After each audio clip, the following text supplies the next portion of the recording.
Dương đi vào nhá. Ui là đẹp luôn. Đi mẹ mày. Mày. Bố thằng ngu. Ôi thằng 975 75 975 địt mẹ mày. Con này mẹ mày đạp sai như thế là vứt đi rồi. Đầu 75 địt mẹ đẹp. May mà không có con xe nào đâm vào tiếp vào đít tấn công đấy.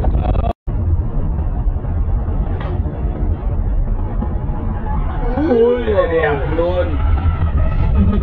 Đi mẹ mày.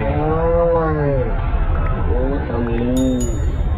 Ôi thằng 975 7